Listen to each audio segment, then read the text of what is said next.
반갑습니다. 반갑습니다.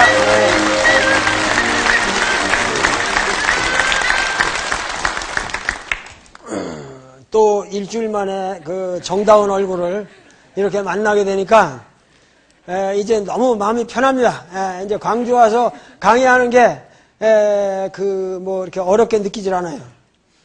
나는 광주를 좋아하는데 뭐 광주에서 잘 불러주지도 않아요, 사실은. 나보고 많은 사람들 왜 광주를 안 오냐 이러는데 뭐 불러주지도 않아요. 무슨 전남대학에서 나한테 뭐 교수를 준다는 것도 아니고 뭐 이렇게 뭐 불러주질 않더라고. 근데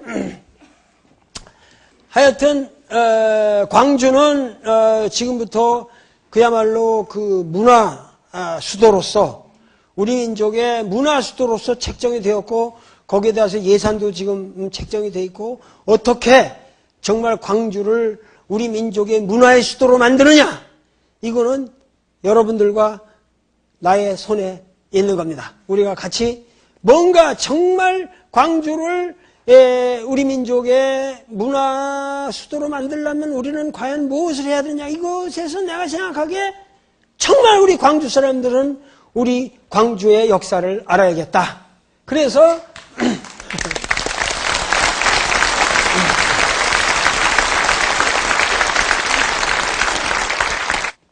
그런데 오늘 주제는 우리 민족의 이 역사, 이 근대사의 그 문제를 좀 파자 이거예요. 그래서 내가 하는 유명한 명제가 뭐냐면 모든 역사는 현대사다 이런 얘기요. 무슨 얘기냐 하면은 조선왕조실록을 적은 놈은 사관이 있어가지고 적잖아요. 그러면 그 사람 시대에 넌 그게 현대사지. 아시겠어요? 예, 그게 현대사예요. 왜냐면 그 사람이 생각한 거 가지고 그 사람이 적는 거예요. 그러니까 모든 역사는 현대사의 연속인데 오늘 우리가 말하는 모든 역사는 사실은 그러니까 역사라는 게 오늘 여기 내가 없이 역사가 있습니까? 없어요.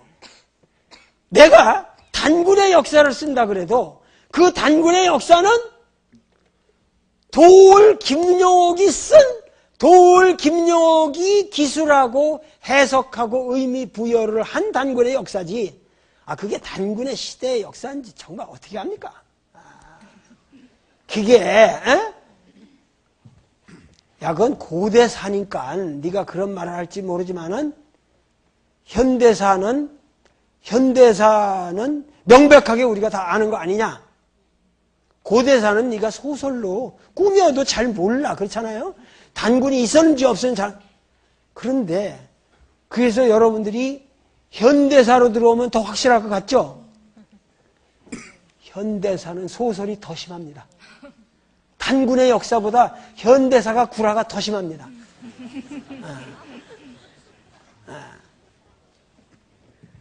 광주 사태가 일어날 때만 해도 어디가 제일 먼저 불탄 줄 아십니까? 광주 MBC가 이게 불탔어요. 그렇게 어마어마한 역사가 벌어지고 있을 때 팝 가수만 떠들고 가수들 노래만 나가고 뽕짝만 나갔어요. 그냥 태워버렸지. 그 광주 MBC에 내가 와서 이런 강의를 한다는 이 역사의 변화를 한번 여러분들 생각해 보세요. 현대사라고 해도 현대사라고 하는 것은 거짓말이 더 심합니다. 응? 자, 하나의 예를 들어볼까요?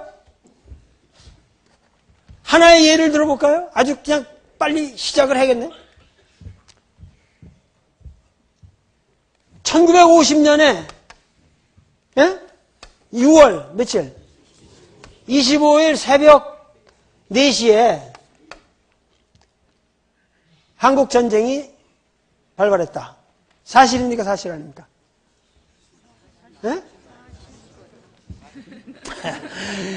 그거 내가 이거 하도 내가 그 철학자가 궤변을 잘 피는 것 같지가.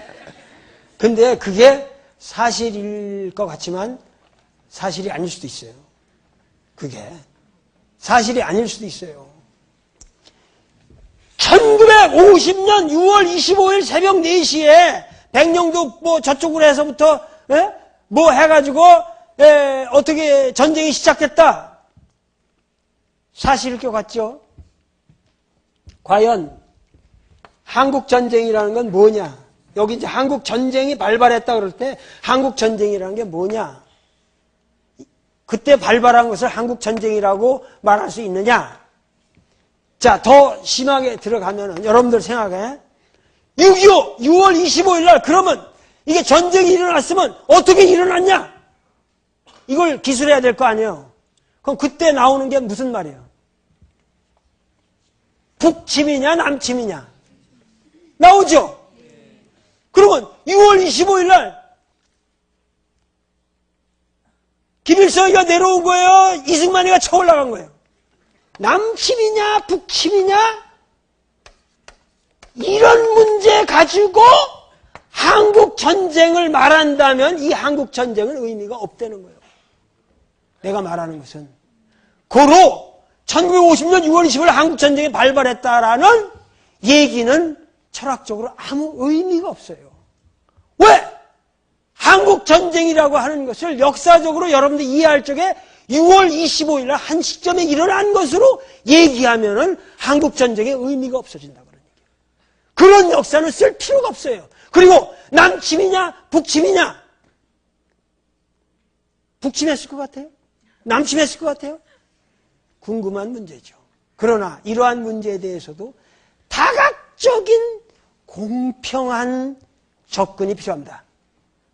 왜?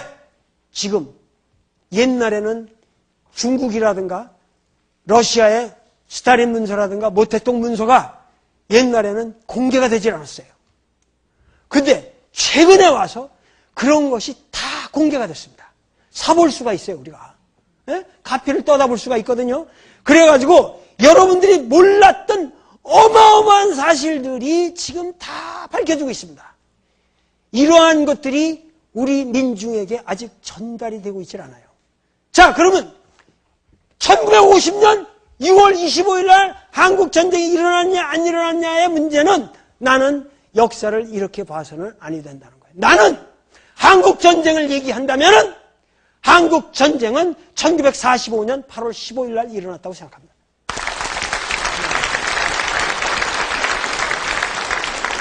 왜 그러냐? 왜 1945년? 이게 이제 재미난 얘기란 말이에요. 이런 게 재미난 말이에요. 역사가, 사가가, 도울 김용이라는 철학적 사유를 하는 역사가가 역사를 쓸 때 어떻게 쓰느냐? 1945년 8월 15일 날 일본 천황 히로히토가 뭐를 했어요? 항복선언을 했잖아요? 항복선언을 하면서 이 히로히토라는 새끼는 역사에서 싹 빠진 거예요. 무슨 얘기냐면은 일본이 명치 유신으로부터 시작해가지고 일본의 제국주의를 1세기 동안 일본 놈들이 1세기 동안 일본의 제국주의를 하면서 일본이 제국주의를 한 모든 지역에 대해서는 전쟁의 불씨를 다 뿌렸어요. 친일파. 일본 제국주의 안에서 친일이냐 친일이 아니냐 이런 문제가 어디나 생길 거 아니야. 중국도 생기고 러시아도 생기고 다 생긴다 이 말이에요.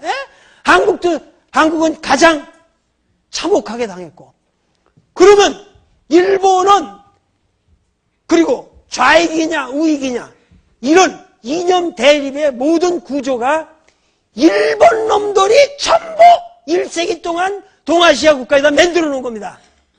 그리고 1945년 8월 15일 날 항복 선언하면서 이 새끼들은 싹 빠졌어. 자기들이 저질러 놓은 역사로부터 싹 빠져 도망갔다고 항복 선언하면서. 이해가 가요? 네? 그리고 1910년에 우리가 경술국치로 당한 다음에는 뜻 있는 사람들은 전부 이 만주 땅을 향해서 갔어요. 만주 땅을 향해서 갔는데 중국의 상황은 어떠냐 하면은 중국은 이제 나중에 1930년대 들어오면 노구구의 사건을 일으키고 만주사변을 일으키고 이래가지고 만주국을 세워서 부위를 그 라스트 엠페러 부위 그런 영화 보셨잖아요. 부위를 세워가지고 거기다 이제 만주국 위만주국을 세운단 말이야. 자기들의 꼭두각시 나라를 세우고 본격적으로 이제 중국 대륙을 침략하려고. 똑같은 거죠. 도요토미 히데요시가 한국을 임진왜란때 한국을 왜 왔어요? 그놈이 중국에 가서 지가 천자가 되겠다는 거예요. 지가 중국의 황제가 될 테니까 길 좀 비켜달라 이런 명목으로 온 거예요. 근데 일본의 소위 말해서 명치 제국주의라는 것도 완벽하게 그렇게 해가지고 뭐냐면은 이 동아시아 전체를 대동아 공영권을 맺는다 이래가지고 지들이 다 쳐먹으려고 했던 거란 말이에요. 그런데 재미난 것은 중국 사람들에게 있어서는 일본 놈들이 그렇게 쳐들어와도 민족 개념이 없어요. 이 민족 개념이 없어요. 왜냐하면 매년 추수 때가 되면 마적이 닥친다고. 마적들. 네? 그래가지고 비적들이 와서 다 뜯어가기 때문에 그것도 그 비적들하고의 관계가 다 그게 또 룰이 있어요. 그래가지고 매년 비적들한테 시달리기 때문에 일본 놈이 와도 그냥 또 비적인가 보다. 이러지. 중국 사람들은 무슨 중국 민족이 지금 우리 일본 민족하고 국권을 수호하면서 투쟁해야겠다. 이런 게 없는 거예요. 그러니까 모택동이가 싸우기가 엄청 힘든 거예요. 모택동이가 공산주의를 가지고 야 중국 놈들이 지금 일본 놈들이 우리 중국을 다 지배하려고 그런다. 빨리 일어나서 싸우자. 누가 싸워? 그 비적 새끼들 뭐 좀 띄워주고 말지 뭐.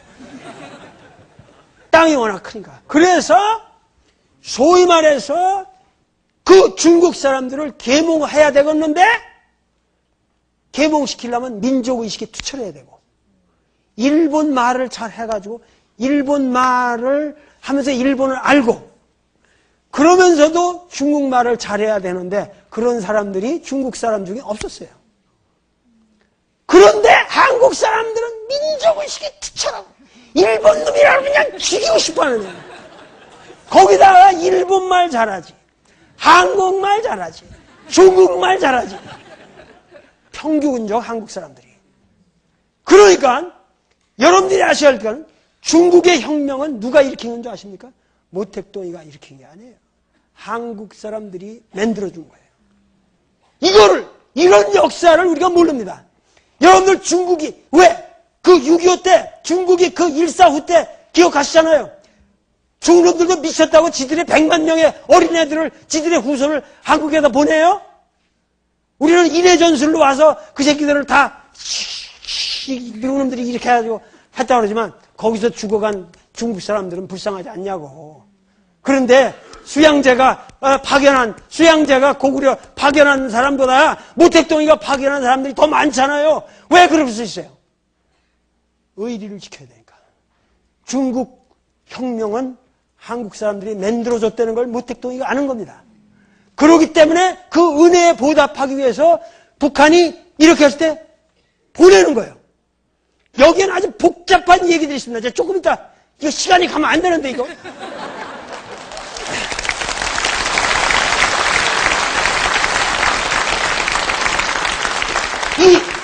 여러분들이 이 숨은 역사, 우리 민족의 이 숨은 역사를 알아야 돼. 러시아 혁명을 레닌이 일으킨 줄 알아요? 그 연해주에서 볼셰비키 혁명을 성공적으로 일으킨 건 전부 한국인들이 해준 거예요.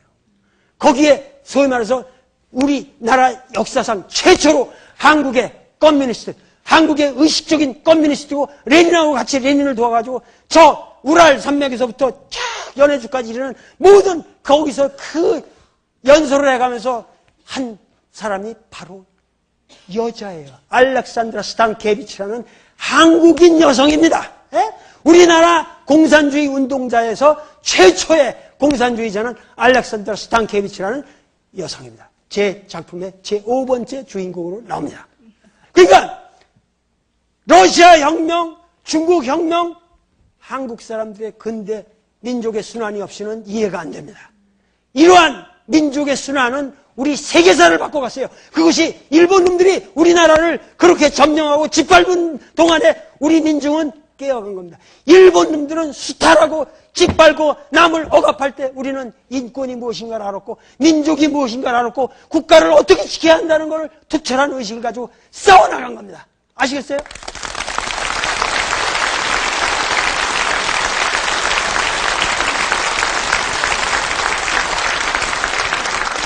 그래가지고 그런 혁명 정신을 가지고 그렇게 대륙에서 휩쓸면서 말 탈면서 그 수많은 독립운동가들이 있었습니다. 그 독립운동가들이 활약할 수 있었던 것은 100만에 가까운 이 중국 대륙에 있는 한국 인민들이에요.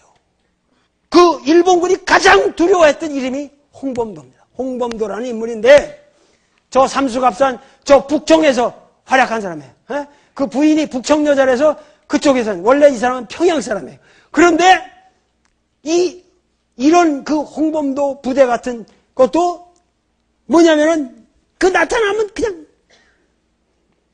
쏘면은 그냥 이 사람들은 행복한 거야. 왜냐면 호랭이 잡은 것처럼 호랭이 잡으면 고기 먹지 가죽 쓰지 뭐 예를 들면 일본군 하나 보면 그냥 쏴져 잡으면은 그거 옷 뺐지 뭐 군화적 해야지 거기서 시레이션 박스 나오지 뭐 해가지고 탄환 나오지 권총 나오지 완전히 물자를 일본 놈들 포획해가지고 죽여가지고 사는 거예요. 그러니까 홍범도 부대는 아주 무섭습니다. 그러니까 그 한국 군인들의 가장 문제가 뭐냐면은 이게 없는 거야. 잡아도 일본 한국 사람들을 죽이고 나면은 식량이 없는 거예요. 한국 사람들이 뭔 시레이션 박스를 어디서 누가 만들어 주겠습니까? 그러면 독립군이 만주벌판에서 예를 들면 100명이 100일을 움직인다. 어떻게 움직입니까? 네? 보급품이 없는데. 어떻게 싸웠어요? 그게 뭐냐면 그 만주벌판의 산간지대고 뭐고는 곳곳에 한국 사람들이 개간을 하고 살았기 때문에 거기서부터 보급을 받는 겁니다. 전부. 네. 그렇기 때문에 우리 독립운동이라고 하는 것은 독립군의 역사가 아니라 독립군을 먹여 살린 그 수없는 민중들 그리고 한 번 싸우고 나면 처참하게 당했습니다. 전쟁을 해서 이겼다. 그 전쟁에서 청산리 대첩에서 이겼다. 이게 중요한 게 아니에요. 청산리 대첩에서 한 번 일본 놈들을 사살하고 일본 부대를 괴멸시키고 나면 그 지역 전체의 조선 민중이 죽었습니다. 수천 수만 명을 죽였습니다. 바로 지금 5.18 민주항쟁에서 우리가 경험했던 그 악랄한 짓들과 똑같은 방식으로 일본 놈들이 와가지고 조선 민중을 만주에서 죽였습니다. 그 유명한 사건이 경신참변. 그래가지고 지금 보세요. 여기 보면은 이쪽 만주 지역에서 투쟁한 사람들은 뭐냐면 여기 동북항일연군이라고 그래서 이쪽에서 투쟁하던 소위 말해서 항일연합전선 항일연군이라고 그래. 그 항일연합 그 연군이 여기서 있었고 그 다음에 이쪽 그 화북지역이라고 그래서 이 중부에 여기에는 뭐냐면 이 팔로군이 연안에서 장정은이라는 거 알잖아요. 롱마치 장정을 거쳐가지고 연안에 와가지고 여기 있는데 여기 와서 소위 말해 팔로군 본부에 들어가서 그들과 협력해서 싸운 조선의용군이라는 게 있었어요. 예? 그리고 그거 이 밑으로 상해 이쪽으로 이 상해로부터 여기서 나중에 가게 되는 뭐야? 대한민국 임시정부의 외교 노선이 있었고. 그러니까 대한민국 임시정부의 소위 외교론 노선하고 여기에 화북지대의 의용군 의용투쟁이랑 여기에 뭐야 만주 지역의 유격투쟁. 예? 이것이 소위 말해서 우리 독립운동사다 이거요. 아시겠습니까? 독립운동사의 대맥이 이렇게 흘러가는데 자 여기서 말이야 복잡한 문제가 생기는 거예요. 뭐냐면 1945년에 지금 6.25 얘기를 하려고 그러는 건데 1945년 8월 15일 날 그렇게 선언하고 나니까 소위 말해서 우리는 팔로군을 위해서도 싸웠고 대한민국 임시정부는 어디랑 싸웠어요? 어디에 붙었어요? 장개석 국민당에 붙은 거예요. 이거는. 그러니까 같은 독립군이라도 여기는 장개석한테 붙어가지고 장개석이가 소위 말해서 독립은 소위 말해서 대한민국 임시정부가 어떻게 먹고 살아요? 돈이 있어야 먹고 살잖아요. 그 돈을 전부 장개석이가 대줬다고. 그 장개석이가 대준 거에 계기가 된 게 뭔 줄 알아요? 윤봉길의 그 홍구공원 폭탄 사건 때문에 조선의 젊은이 한 명이 우리나라 100만 군대가 하는 것보다도 더 위대한 일을 할 수 있다. 얘들을 도와줘야 된다. 그래가지고 장개석이가 그때부터 눈이 번쩍 떼가지고 그게 1932년이에요. 윤봉길이가 그렇게 한 게. 그러고 나서 대한민국 임시정부가 활성화됩니다. 그런데 1945년에 일본이 항복하고 이렇게 됐잖아요. 그러면은 그러고 나서 이 정말 비극적인 얘기인데 중국이 만약에 그때 통일이 되어 있었다면 모택동이나 장개석 누구 한쪽으로 통일이 되어 있었다면 우리나라가 분열됐겠습니까? 안 됐겠습니까? 안 되는 겁니다. 왜냐하면 우리가 1945년 8.15 이후의 상황이라고 하는 것은 바로 중국이 국공 분열해서 내전이 시작된다는 거예요. 그러니까는 소위 말해서 아까 말했던 6.25는 동아시아의 내전 상황의 한 고리일 뿐이에요. 무슨 얘기냐면은 여기에 이 중국이라는 게 내전으로 들어가게 되면서 이쪽에 뭐예요? 팔로군하고 연안을 중심으로 한 모택동이가 그 유명한 모순론, 실존론 모든 걸 써가면서 이걸 지도합니다. 그래서 하지만 그 당시 말이야 이 강력한 국민당 장개석 군대는 미국의 지원을 받았고 돈이 엄청났고 부대 수도 엄청났고 중국 팔로군과 국민당 군대의 비율이 10대 1도 안 됐다고 그 세력이. 그런데 누가 이겼어요? 모택동이 이겼지 않습니까? 그러면 1945년 8월 15일부터 1949년 12월 1일 날 천안문에서 모택동이가 중화인민공화국을 선포할 때까지 바로 그 국공내전의 그 처절한 시기가 우리나라 민족의 가장 비극적 시기가 된 겁니다. 아시겠죠? 네? 그 상황에서 봐요. 그 상황에서 결국 한국전쟁은 어떻게 일어난 거냐? 한국전쟁은 사실은 한국전쟁이란 이름으로 이해를 할 것이 아니라 동아시아 30년 전쟁.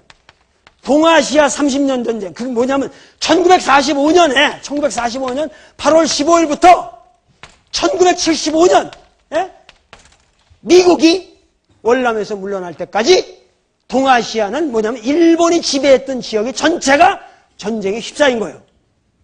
이 동아시아 30년 전쟁의 가장 핵심적 고리가 한국전쟁이라는 사건이죠. 좀 이해가 가십니까? 1949년 4월 23일에는 모택동이가 양장을 건넙니다. 그때 물론 김일성은 한강을 건널 생각을 합니다. 자, 때는 왔다. 왜? 한국이나 중국 대륙이나 같은 내전 상황입니다. 이 문제를 여러분들이 이해를 하셔야 되는데 소위 말해서 이것을 이해하려면은 1945년 8월 25일 날 히로히토가 항복을 했다. 8월 16일 날 광주도청, 광주시청, 광주 동장, 경찰서 사람이 있겠어요, 없겠어요? 8월 16일 날 싹 도망갑니다.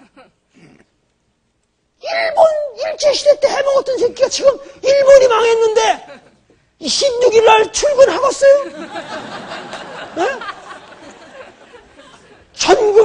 8월 16일 날부터 모든 광주뿐만 아니라 전국에 있는 관청 싹 빕니다.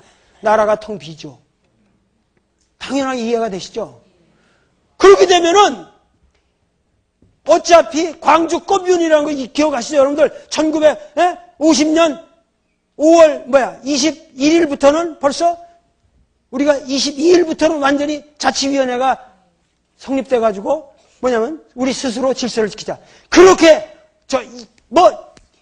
미국은 맨하탄에서 전기 정전 한 번 됐는데 그렇게 어마어마한 약탈이 일어났는데 우리는 광주 인민들은 그렇게 어마어마한 저기가 일어났는데도 질서 정연했고 한 명의 약탈도 없었습니다.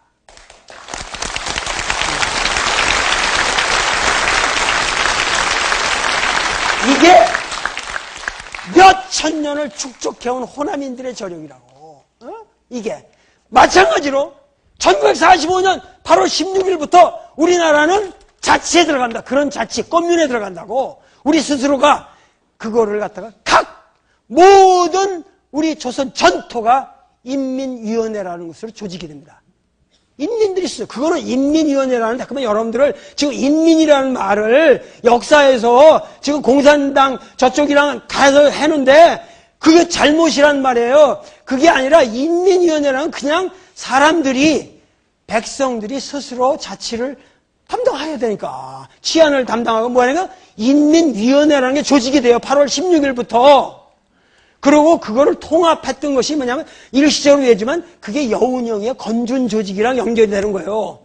이해가 되시죠? 그러니까 여운형의 건준 조직이 있고 각 지방에는 여운형의 건준 조직에 뭐 산하 조직은 개념은 아닌데 스스로 자치적으로 조직된 인민위원회라는 게 각도에 있게 된단 말이에요.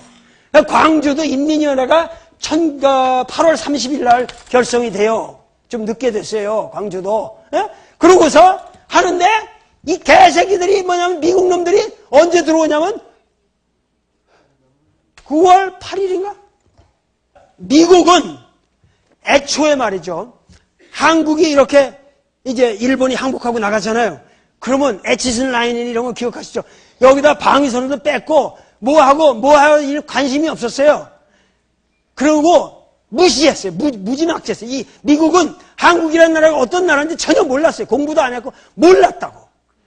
소련은 그 전부터 이미 치밀하게 그 전문적인 스타디를 해왔고 알았어요.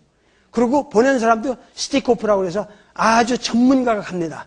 네? 그런데 여기는 없으니까 저 오키나와에 제일 가까운 데 있는 새끼가 어떤 새끼가 메가드한테 일본한테 그때 항복하고 출연하니까 아이고 근데 오키나와 상륙작전에 엄청 죽었거든요. 미군들도 피해를 많이 봤거든. 그러니까 저 일본 사람들이 아주 끝까지 옥쇄 한다고 그래가지고 옥쇄 작전이라서 전부 죽고 막 이래가지고 하는데 거기 오키나와에 하지라는 놈이 있었단 말이야. 이 일리노이 촌놈인데 투스타인가 쓰리스타 뭐 한 놈인데 그 하지를 데려고 하지를 시켜가지고 일로 보낸 거라. 인민위원회라는 거는 인민들이 스스로 질서적으로 일본이 물러나고는 공백기를 이렇게 잘하고 있는데 그 놈들을 다 빨갱이로 놓고 전부 숙청을 하려니까 다시 숙청을 하려니까 이놈들이 와서 한 게 뭐예요? 일본 시대 때 경찰했던 사람들, 일제시대 때 뭐 도지사하고 뭐 했던 사람들 돈 줘가면서 총알 줘가면서 다시 다 부르는 거예요. 미국놈들이 와가지고 다시 와라 다시 와라. 그래가지고 니들이 질서를 잡아줘야 돼. 이 새끼들 못 믿겠다. 인민위원회 이 새끼들 나쁜 놈들이라는데 무식한 놈들이 말이야 와가지고 뭐 도지사 뭐 그냥 미국 소위 중위 이런 새끼들이 다 그때 군정이요 군정. 군인들이 실제로 정치를 하는 거예요. 우리나라 와가지고 지배자요 지배자. 그래가지고 와서 다 저기면서 하니까 처음에 이 미국 저기에서 약간의 이 인민위원회가 조직되고 이러는 과정에서 일제시대 때 경찰하는 놈들 정말 악랄 같은 놈 한두 놈은 그렇게 죽인 것도 전국적으로 인민위원회 조직되면서 피해 상한 게 전국적으로 한 70명도 안 된대요. 그 정도로 순했어요. 인민위원회라는 게. 그런데 한두 명 그런 것도 있었겠지만 다시 일본 사람들 다 일제시대 때 했던 놈들을 다 부르면서 다시 그들을 압박을 하니까 인민위원회 순순히 내놓습니까? 와 이거 이렇게 내놓을 수 없다. 총으로 갈기기 시작하는 거죠. 그럼 이 사람들이 어디로 가요? 타협하는 사람도 있고 그들이 도망가기 시작하는 것이 소위 말해서 우리나라의 빨치산이 되는 겁니다. 이해가 되십니까? 그러니까 빨치산에 따르게 된 게 아니라 예를 들면 우리 광주 꽃문 사태를 생각해 보란 말이야. 5.18 항쟁 때 저기 한 사람들이 도청에서 죽지 않고 통일 수 있을 때면 산에 가서 다 빨치산이 된 거예요. 그들을 묶은 전체 조직책을 가진 사람이 나중에 이현상이라는 사람으로 등장하게 되는 거고, 에? 그래가지고 소위 말해서 되는데, 자, 이게 복잡해요. 그렇게 되니까 결국 우리나라는 1945년 8월부터 이미 내전 상태로 들어간 거예요. 국공내전이나 대륙에서 국공내전이나 똑같아요. 그러니까 내전 상태에서 뭐냐면은 김일성이의 형님의 판단에는 남쪽에서 고생하고 있는 이 인민들을 좀 도와드려야 되지 않냐. 이렇게 생각하는 건 당연하겠어. 나래도. 야, 모택동 형님도 그 장개석이를 밀어붙여가지고 성공을 하고 천안문에서 이걸 했는데 나도 한강 건너가지고 금방 이거 해가지고 조선인민공화국을 이걸 통일국가를 선포할 수 있지 않냐? 생각할 만해요? 안 할 만해요? 할 만하죠.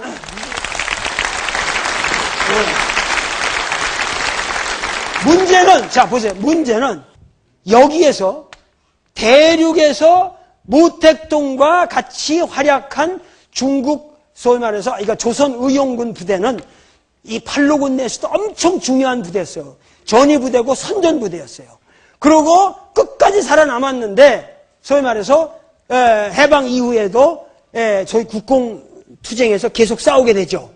그런데 문제는 이쪽 보세요. 여기에 이 조선 땅에서 여기에서 이 김일성이가 이 국공합작 때에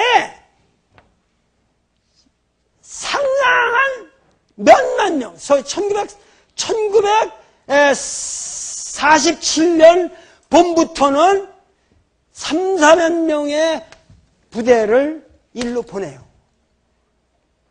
모택동 밑으로. 그래가지고 국공내전에서 훈련을 시킵니다. 훈련을 시켜가지고 1949년에 지금 자료가 나오는데 이런 어마어마한 자료들이 지금은 막 쏟아져 나오는데 옛날엔 이런 저기가 없었는데 6.25 직전에 1950년 4월 10일 날 김일성이하고 박헌영이가 모스크바로 가서 스타린을 만났어요. 그래가지고 스타린 형님, 제가 남쪽에서 고생하고 있는 우리 동포들을 위해서 제가 좀 수고를 해야겠습니다. 밀어붙이겠습니다. 박헌영이는 남도당 책임이 있잖아요. 그러니까는 밀어붙이겠다.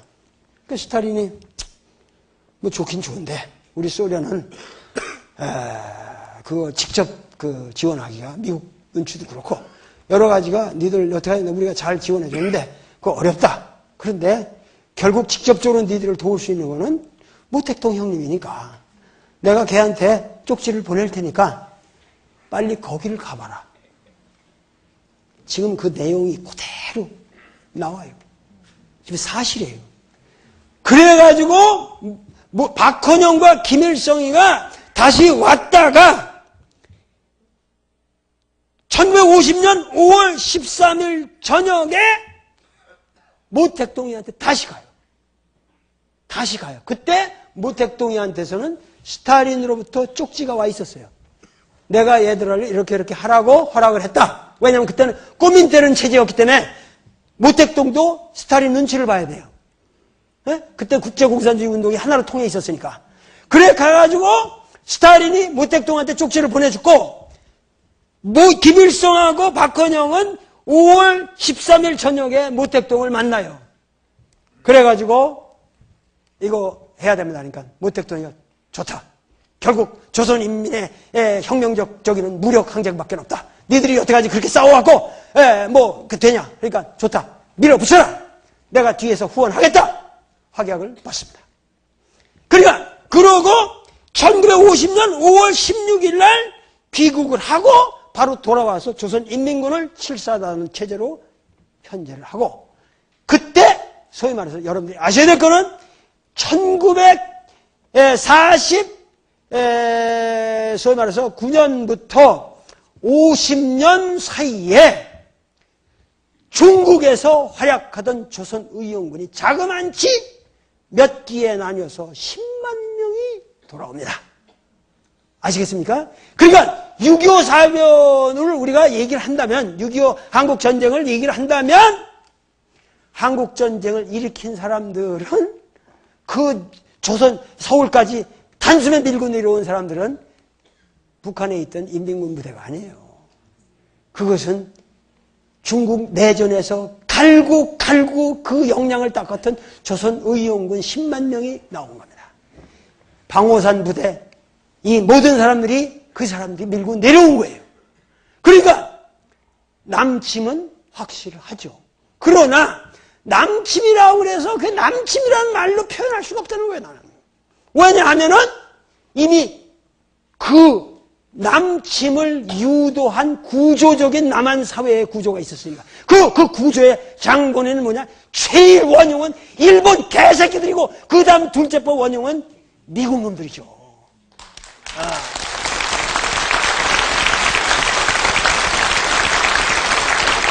그러니까 한국전쟁은 남침, 북침으로 이루어진 것이 아니라 일본의 제국주의 역사와 미국의 제국주의 역사가 만들어 놓은 이 조선 반도에서 저지른 악랄한 죄악이란 말이에요.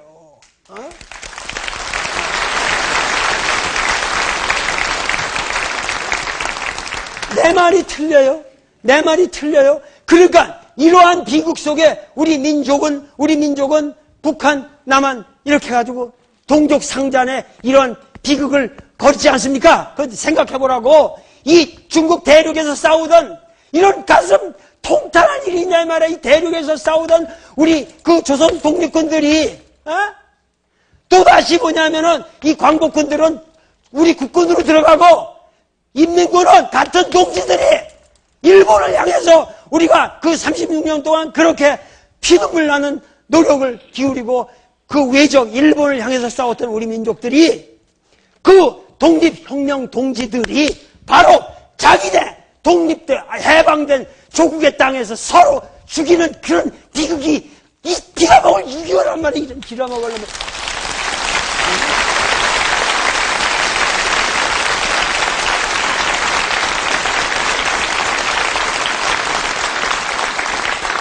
이 처참한 역사를 우리가 정확하게 알아야 할 거 아닙니까? 이 처참한 역사를.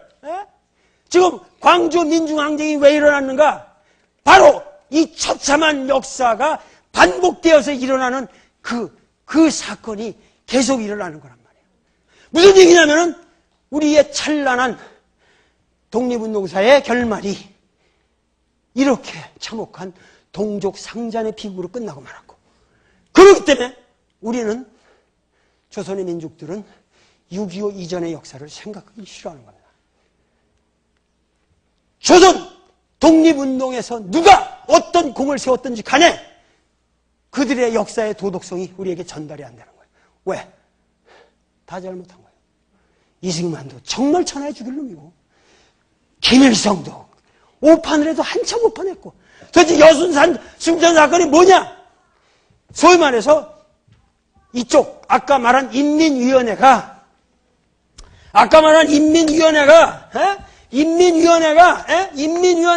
다 괴멸된단 말이에요. 그런데 대개 괴멸되지만 이쪽 태백산 강원도부터 해가지고 이 경상도 해가지고 이 전라도 지리산 일대 해가지고 이 산 주변으로는 전부 빨치산이 되는 겁니다. 빨치산이 되는 거. 근데 가장 안전한 데가 뭐였어요? 제주도가 인민위원회가 끝까지 버텼어요. 제주도가. 왜? 여러분들이 제주도 그러면 제주도에서 4.3 항쟁, 제주 4.3 항쟁, 여러분들 잘 이해가 안 가요. 1948년인가? 잘 이해가 안 가요.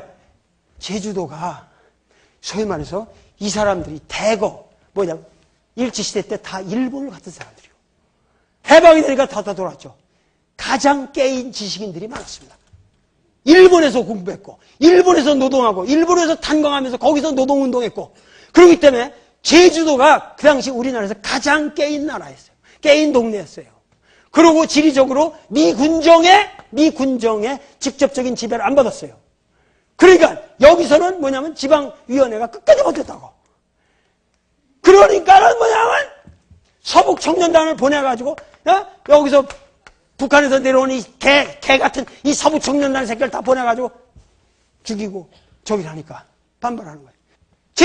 제주에 폭동이 일어났다, 밀란이 일어났다, 그러고 거기다가 이 14년 되고 가라 그러니까 동족 상잔이냐 반역이냐 뭘 선택했어요?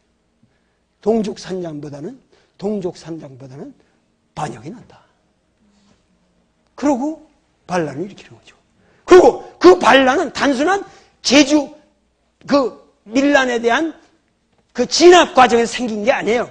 원래 뭐냐면 군대를 워낙 경찰과 이 마찰이 심했다 이 말이에요.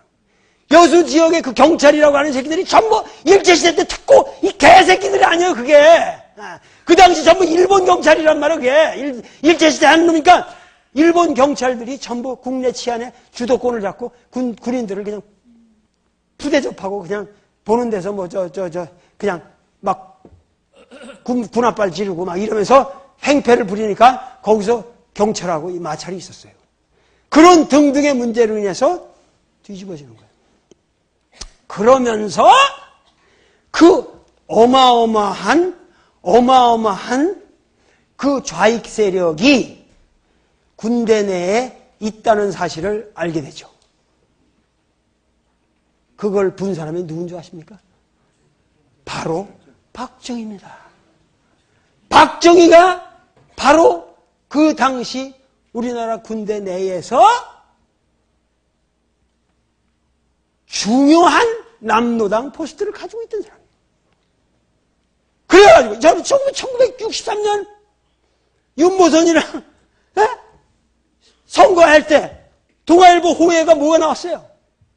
바로 전날 동아일보 호해에 뭐가 나왔냐고, 박정희가 무기징역 여수순천 반란 사건 그거랑 관련해서 무기징역 받는 그것이 호해로 나갔잖아요. 그래서 그 다음날 박정희가 떨어질 줄 알았는데 됐어요. 그것이 오히려 더 그 사람을 당선시켰다는 거예요.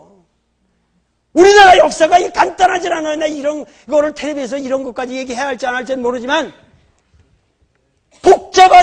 복잡한 역사라고 이 좌우익의 문제가. 그러나 박정희는 또다시 비굴하게 자기 그 동료들을 팔아먹고 자기 신념을 배반하면서 살아남습니다. 일제시대 때 그 사람이 어딜 댕겼어요? 대구 사범학교를 댕겼어요. 대구 사범학교를 댕겼고 사범학교에서 황국신민으로 우리나라 사람들을 가리키는 그러한 교육을 받았어요. 박정희는 최소한 난 어떤 인간인지는 모르겠어요. 그러나 최소한 여기서 학생들을 가리키다 만주로 가면은 독립군 김산의 장지락처럼 독립군으로 가지 않고 만주 군관학교를 찾아간 놈은 좀 이상한 놈이겠지. 아무래도. 그리고 돌아와서 또 남노당에 들어갔으면 거기서 당당하게 여선수절 반란 사건에 책임지고 되지든가. 그것도 다 불어가지고 군 조직을 다 괴멸시키고 남노당이 완전히 괴멸되는 겁니다. 그 사건으로.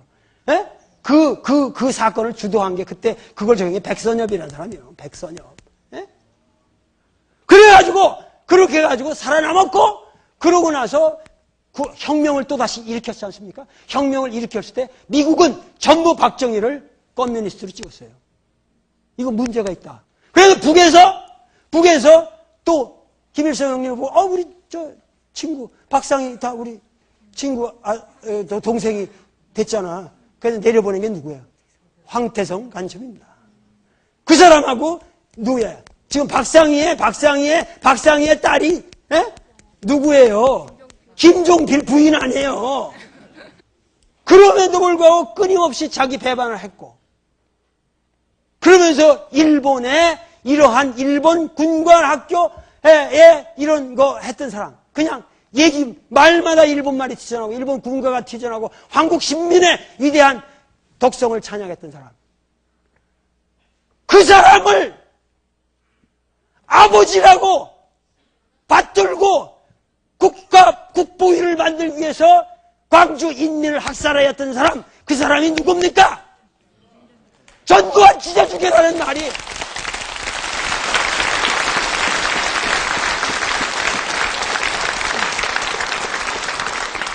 전두환 찢어주게라는 말이 왜 나왔겠어요? 왜 나왔겠어요? 그러면서 광주 인민들은 김일성이 오판하지 말라 이런 프레카트를 내걸었잖아요. 그런데 보도지침에 광주 인민이 북한에 대한 커넥션을 말하는 일체에 오판하지 말라는 이런 거 내지 말라. 왜? 이 새끼들 싹 빨갱이로 몰아야 되니까. 김대중이랑 같이 다, 이 새끼들 다, 김대중이가 사지해서 이렇게 해서 전남대학교 애들한테 돈 주고 이래가지고 다 이런 폭도로 만들어온 이 빨갱이 새끼들이 이지랄 하고 있는데 다 죽여라. 그래가지고 광주 사태를 빌면서 국보위를 만들고 그래가지고 지가 대통령 된 거 아닙니까? 거기까지가 우리 민족의 비극의 역사라는 거예요. 이것이 동학으로부터 광주 민족 항쟁까지 우리 역사가 근대사를 살아온 우리들의 모습입니다. 여기에 여러분들 정확하게 생각하세요. 누가 잘했고 누가 잘못했습니까? 나는 말하기가 싫어요. 내가 여러분들을 가르칠 수 있는 입장에 있지도 않고 내가 무엇인가 여기서 정의를 말할 수 있는 입장에 있지도 않습니다. 우리 모두가 역사에 대해서 죄인이고 우리 과거에 대해서 우리는 너무 뼈아픈 이러한 역사를 살아왔습니다. 그런데 내가 생각하기에 감진고래다 이런 고진감 내가 생각하기에 우리 민족은 너무도 뼈저리게 잘못된 역사를 살아왔고 너무도 수탈당하는 역사를 살아왔고 너무도 극한에까지 우리는 수탈을 당하고 짓밟혀왔기 때문에 이제 더 이상 당할 건 없다는 거예요. 여기서 우리가 과연 무엇을 할 것인가? 이제 21세기 우리 민중에게는 나는 희망만이 남았다고 생각합니다.